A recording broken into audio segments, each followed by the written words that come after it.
Assalamu alaikum. Welcome everyone to another podcast. Today we will be talking about the proofs for afterlife. That is Qur'anic proofs for the afterlife.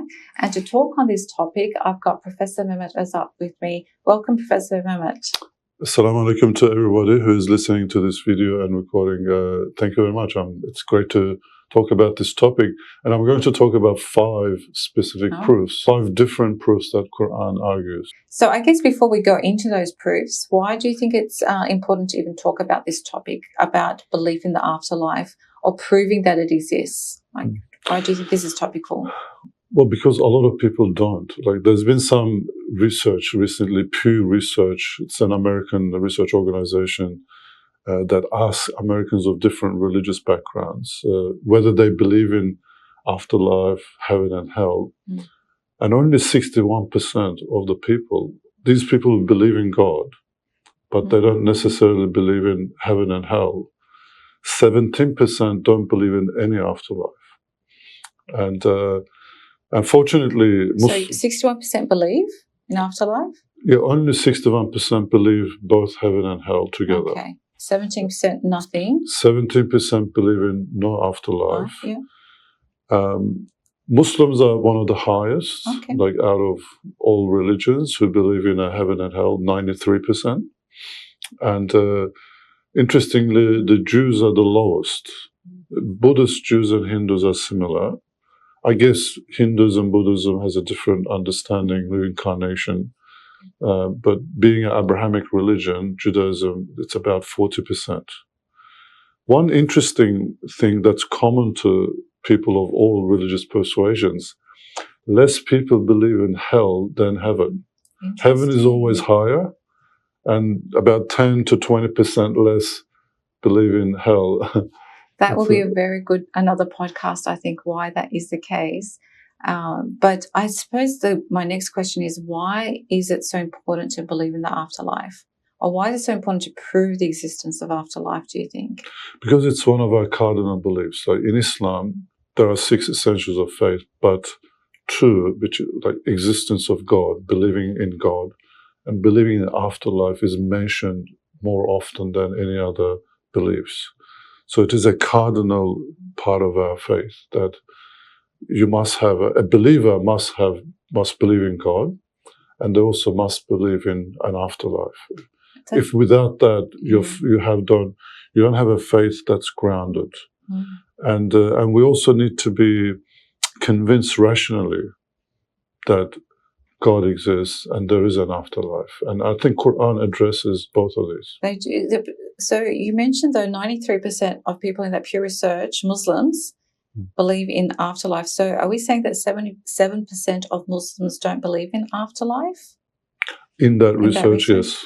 Yeah. Okay, even though it's a tenet of faith, as you mentioned, and it's a but 93% is still very high, relatively speaking.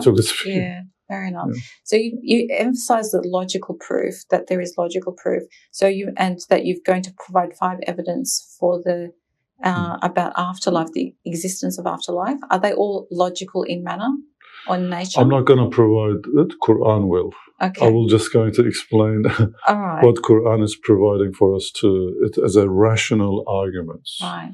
Obviously, there's logic in that, but it's a rational, the one that satisfies the mind. You can actually think about it. It makes sense. And that's the part that grounds us in faith. One thing that I should also mention that traditionally in Islamic theology, Muslim scholars did not talk about rational proofs of afterlife because they thought that's a matter of belief. Wow. They mainly, when you look at the traditional Islamic theology books, they focus on existence, it's necessary or it's contingent, and based on that they argue God is absolutely necessary, his existence, and provide rational proofs for existence of God. Then they talk about God's attributes, and after that they say reason abdicates or submits to revelation, and the revelation tells us all about there's an afterlife, there's a heaven and hell, and all the details come with that. Even Ibn Sina, who's the most important Muslim philosopher who ever lived, he said you have to believe in afterlife, you can't prove it. But Qur'an does. That's the interesting thing that I find some of these scholars, either they did not see the need for it because everyone was believing. Yeah, what changed? What shifted? If they didn't feel the need or they didn't think it was necessary to look for evidence, why is it needed in today's time? What's different now? Well, a lot of people don't believe, as I mentioned with the figures. Even religious people have problems about believing in afterlife, or they have doubts about it. So we must provide some rational arguments, and Qur'an does provide them, as we shall explore. It means that the people at that time, the mushriks at the time of the Prophet, peace be upon him, they believed in God, but they did not believe in afterlife. One does not necessarily follow from one another. You could have a person who can say, oh yeah, the universe, this needs a creator, there must be a creator, and I believe in that creator, but I'm not sure about afterlife. They could say that. Yeah. True.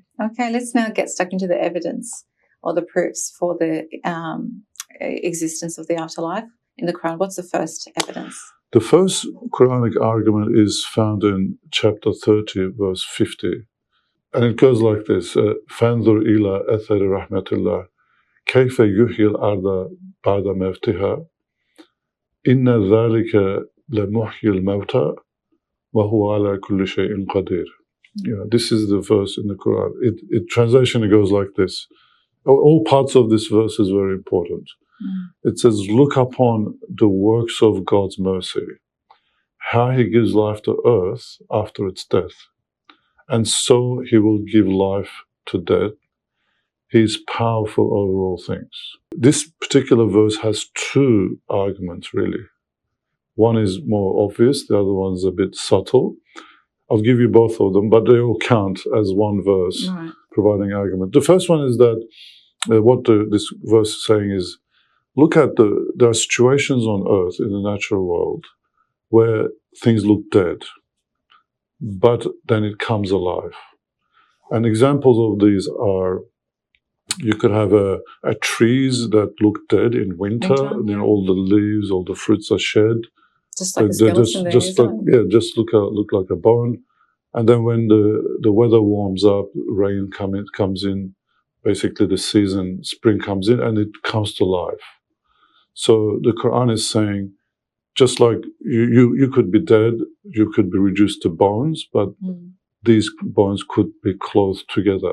Just because we understand the mechanism of the tree is really not dead, but the effect is real. The effect of appearing dead and then coming back to life. So we could appear dead, we could also come back to life as well. The second one we could give is like a terrain that is dry. The soil is split. There's no vegetation. There's no fish in a Lake Eyre, for example, in Australia. South Australia is an example of that. It's very dry. It rains very rarely, but when it rains, it forms a lake, and all this vegetation comes. The birds come, and fish come. And the interesting thing about these fish, they bury themselves in the ground. It's almost they're dead. But when the water comes in, they come alive. So that's another. So basically, what Quran is saying is that these are showing us that something that may appear as dead, but it's not. Even if it is, it can be brought back to life.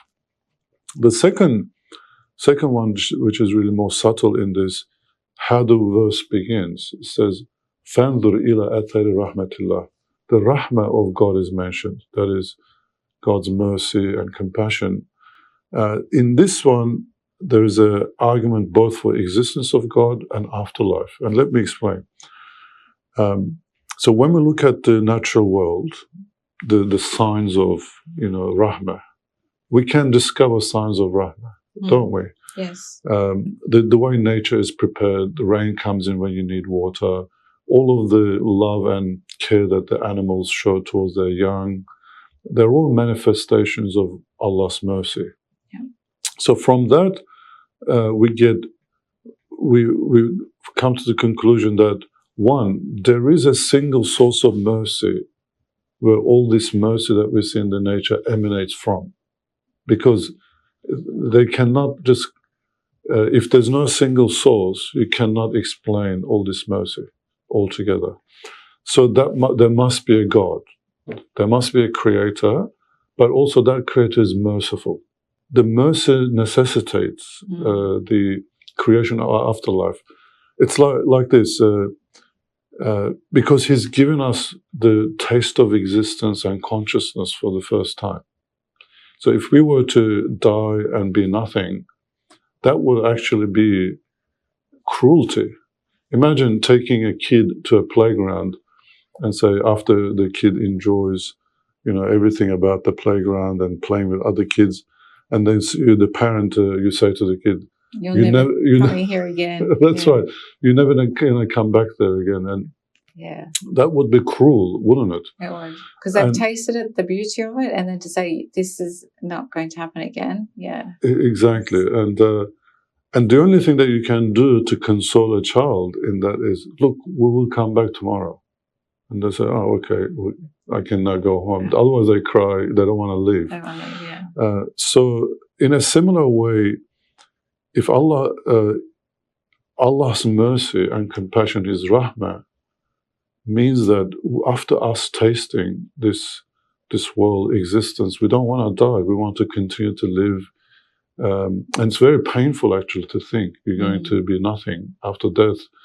So His mercy will demands that we will be created again. So this verse is a very important verse in the Quran, chapter 30, verse 50. It touches on the mercy of Allah. And because He exists, because He is merciful, there will be life after life. Great. So that's a very good logical argument there, and a very powerful one. And so there's really two lessons in that, as you mentioned, that some things can come alive from the dead, and Allah's mercy necessitates that there will be life. Otherwise, that would go against His mercy. So what's evidence 2? The evidence 2, 3, and 4 comes from Surah Yasin in the Qur'an. Surah Yasin is special for this reason. Usually, this is chapter 36 in the Qur'an. So it's recited when people pass away, Muslims pass away. That's the surah that's often recited. And it's really important. The chapter begins, Yasin. Scholars say that Yasin refers to insan. In Arabic, insan means human being. The letter sin is the dominant in the word insan. Oh, so it's addressing it's insan. It's addressing human being, and it says, "Well, Qur'an al-Hakim." So this is a book of wisdom, or this is Qur'an that is wise.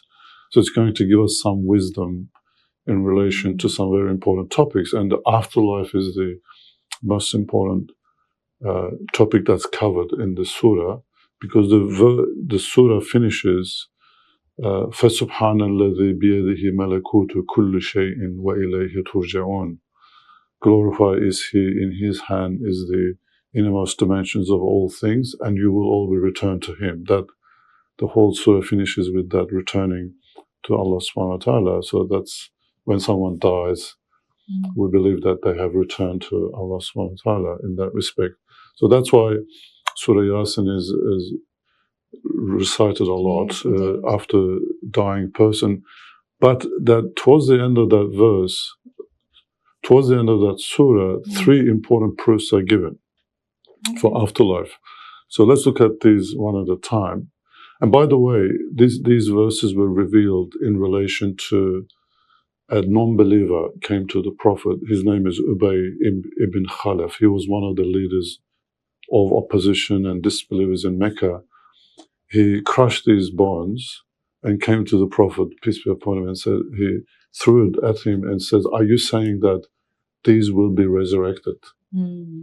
And the Prophet ﷺ said, "Yes, indeed." And then these words revealed later on as an answer to Ubay and people who thought like him. As I was said earlier, the mushriks, polytheists in Arabia at the time, they believed in supreme God, like Allah. Allah means the God. And they believed in many other gods that were on earth, kind of earthly gods. Yeah. but they did not believe in afterlife. So he was because they thought it was impossible. And thus that, throwing the bones, like they couldn't grasp that this will come to life. Exactly. They thought this is dust now, it's went into done. soil. How does it come to life again? So the Quran starts the answer by saying, look at this person. I'm paraphrasing here at this point. Look at this person. He's created from a drop of sperm or semen. He forgets his own creation. That's actually Quranic. He forgets his own creation and becomes an adversary to us. Yes. Saying that you were nothing. We created you, and look at you. You're so arrogant. I guess there's first the answer is a bit of a leveling of the person who puts the argument needs to be humbled a little bit in this matter, because we could not control the way we came to this earth. We have no control how we leave the planet. That aside, then the Quran moves on to providing the second argument, second in our list, but the first argument in Surah Yasin. So in verse 78, the Quran says, yes, surely it is Allah, it is God who gave them life for the first time. He has the knowledge of all creation. So the rational argument here is that if Allah created them for the first time, He knows, He has a record of that creation. So recreation, or bringing something back to life after creating the first time, it's easier. We should keep in mind that when Quran is providing these arguments, it's also addressing that human thinking that it's impossible for resurrection to occur. So the Quran's argument is, well, you exist, you are created, definitely. Your creation from a sperm drop is more difficult than your resurrection. It's like there's a template now, or, it's been done once can be done again kind of thing. Exactly. The program is there. Prototype, when you produce prototype of everything, it's more difficult. Like if you look at the first prototype of mobile phones, they're like 2 boxes, and it was very difficult, very bulky. But now we hold it in our hands, very simple, very complicated. So it's mass producing that is very easy. But the first production is always more difficult. The Quran addresses this difficulty issue, that there's no difficulty for God, but it's in our thinking, it's human thinking that Quran has to satisfy. Right? So, and then more importantly, the Quran says that the knowledge of that creation is with Allah. So there is we now know that DNA, it's possible to replicate a body just from DNA information. If we had the technology, we could recreate, or a person can be brought back to life. Through the DNA. Through the DNA, yes. And you don't even need that DNA. That knowledge is in the knowledge of Allah subhanahu wa ta'ala. So you can, based on that DNA in Allah's knowledge, you can be recreated exactly the way you are. So this is the second proof of the Quran. Yeah. The third one then? Our third argument of the Quran is very interesting, this one. It says, verse 80 of Surah Yasin, it says, it is Allah who produces fire from a green tree. And see, you kindle fire with it. This is very interesting, and I actually checked the tafsir books whether any of the scholars have touched on the argument here about resurrection. I couldn't find any. They all talk about these special trees in Arabia that they used to start fire with. Probably it had some kerosene in it or something like that. And it was a wet tree. And some scholars, the contemporary scholars, say, well, it's like bones, the bones could be reclothed again. But the bones being resurrected, it doesn't fit with the what Quran is saying. I actually thought about this hard, but I found the answer to the argument, because the argument is about resurrection. We should keep that in mind. Yes. So what happens when we burn a piece of branch? But the branch has to be green, that the Quran is saying. It's a green branch. Green means it's like live, isn't it? That's right. It's still living. Yeah, it's not, a dry branch would be dead. Anyway, Yeah. that's like the bone. So Yeah. lighting fire with a dry branch doesn't make sense. But what happens when we burn a green branch is that fire comes out, and then it's reduced to ashes. The key thing here is the fire, because fire only comes out when we burn that branch, and then we see the ashes, what remains. So what that means is that something that was one, a thing that is ethereal, comes out like the fire. Yes. In the burning process, and then the ashes. It's like when we die, we decompose. But what Quran is saying is that something comes out of that, which is your spirit. Okay, so the fire is likened to the spirit then, and the ashes is your body. Exactly, exactly. So what the Quran is saying with this argument is that when you die, a spirit, a living spirit, comes out of it, and that's what's really important. Yes. And eventually, that spirit that Allah took can be returned back to another body.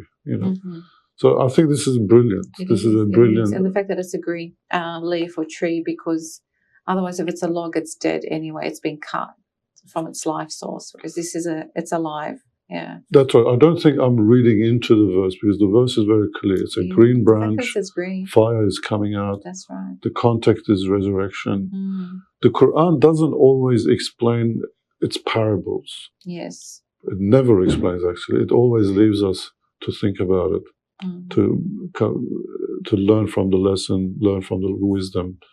And I think this is a brilliant answer. The evidence from Surah Yasin is that it's verse number 81, and it says, "Isn't Allah capable of recreating this heavens and earth when He created for the first time?" And the argument here is about power, because like when we say resurrection is, or afterlife, it's not just about human beings coming to life. Well, we shouldn't imagine that we will be brought back to the same universe. I mean, that's probably not accurate, because we're talking about heaven and hell being judged. Yeah. It's going to be a completely different universe, realm. Yes. So basically, the universe has to be changed. So the earth, the universe, or the existence that we will be resurrected to will be different. And the Quran now is taking the argument to the even grander scale and saying, just like Allah created all of us, and He has the knowledge of our creation, specific creation of every human being, He also has the power to create the entire universe again. So we're focusing on power here, the fact that He has the power to be able to do it again. That's right. Because the argument of the polytheist, Ubay ibn Khalaf, was that he thought it was impossible. But the Quran is also telling us that resurrection is not a simple task. True. It requires resurrection of the entire universe, basically, from its death. But because Allah did it for the first time, He can surely do it again. We all know that this Big Bang happened. Yeah. Like there was no universe, there was no space and time at one point, 13.8 billion years ago, and now we have a universe. Yeah, we probably forget that there was nothing, because we're born into a world where this creation exists. We forget that it did take place. This creation took place, and it is through Allah's power. So I think it's really important highlighting that beginning and the power that's involved. That's right. That Quran says it comes in the form of a question: doesn't Allah have enough? Can He create this universe again when He created it for the first time? Yeah. So if you've done something once, you can do it again. So that's the fourth evidence in the Quran. I think we should just say at that point that the Quran finishes this set of verses with the verse 82. It says, "Innama amruhu idha arada shay'an an yakula lahu kun fayakun." Whenever Allah intends something to do, all He has to say, be, and it is. Just to throw on the point that there's no difficulty for Allah. The only difficulty lies with our own thinking or impossibility as such. So these are very powerful, rational arguments from Surah Yasin that we should really ponder about and think about, and it really satisfies the mind. And then when you really think about it, you say, there must be an afterlife, and I'm going to be created again. It's a nice thing to have because we know that if we're not going to die and be nothing. There's an eternal life, everlasting life. It's a good reality check, definitely. Yeah, and also that we should prepare for that as well. If it exists, then we should prepare for it, because this life is a test and our afterlife will depend on it. So I guess it's also interconnected, isn't it? You believe in God, therefore you believe in His power, therefore you believe in afterlife, therefore you believe that what you do in this life has impact on the afterlife. So they're so connected. So now we're up to evidence number 5, last but not least. Well, the fifth evidence is from chapter 39, verse 42. It's about sleep. Right. So the Quran gives sleeping, or what happens during sleep, as an evidence of resurrection. And it's a long verse. Basically, the verse says that it is God who takes the spirits of the people at death and in sleep. And those who did not decree death, He returns their spirit back when they wake up. Very similar, a lot of similarities, clearly, between death and sleep. Exactly. And the verse finishes saying there are signs in these for people who reflect and think. So let's reflect. So when we sleep, we look like we're passed out, like we're unconscious, or we're almost like dead. Sleep is a simulation of death. And during sleep, we dream. And we could dream in a very beautiful place, like being in paradise, or you could have a nightmare. It's like being in hell. And but you can have two people sleeping next to each other. One of them could have a nightmare, the other one could be in a very nice dream. But from the outside, they look dead. And then they wake up, they say, oh luckily, the one who was having nightmares says, luckily I'm not dead. It says, luckily I woke up. So sleep is a simulation for death and afterlife and being brought back. Because we did not really have to sleep, or we don't have to have dreams when we sleep. We don't have to, as in, what do you mean? Like imagine you're living 80 years of your life, and 1/3 of your life you spend it on sleep. Yes. Like sleep is definitely necessary. There's been research on that, especially for the brain and for body to replenish itself and recuperate. However, there are animals who don't sleep much. Like it could have been less than 8 hours a day. Like 1/3 of our life was spent in sleep. Oh, I guess Allah could have created us so we didn't need sleep, but there's a reason why He's made sleep necessary, or an experience that we all go through. That's right. And also that there's dreams associated with that. Yes. There's certainly we don't need to have those dreams. That's right. As well. In fact, there's a deep sleep part, there's a dream part. So basically, we are being reminded every day, saying, "Look, you could have been dead, or it's like you died, and you're now resurrected. You're brought back to a new day." So this is an argument. It's something to think about. Yes. And we all experience, and this is, imagine giving us something where we all experience and we all can reflect, because the resurrection will being brought back to Resurrected? Being resurrected is the most important thing we're going to experience, inshallah. Yeah. So as you said, seeing a simulation of it makes it more acceptable for us that resurrection is possible. Otherwise, if we weren't waking up from sleep, we might be thinking, how's that possible? Once you're gone, you're gone. Whereas now, we say we slept like a rock, but then you see that person come to life. So as you said, it really is a very good reminder that it is possible for everything to come alive in our system when it's almost completely shut down through sleep. And for that reason, we should always, when we go to sleep, we should think like we are dying and make dua, or make a prayer and prepare ourselves to meet Allah subhanahu wa ta'ala. And when we wake up, we should just say, Alhamdulillah, praise be to God that we have another day to live. Another day to live, another chance to earn immense reward of God's pleasure, inshallah. Thank you. That was really good, compelling 5 arguments from the Qur'an. Inshallah, you benefited from that, and see you next time. Assalamu alaikum.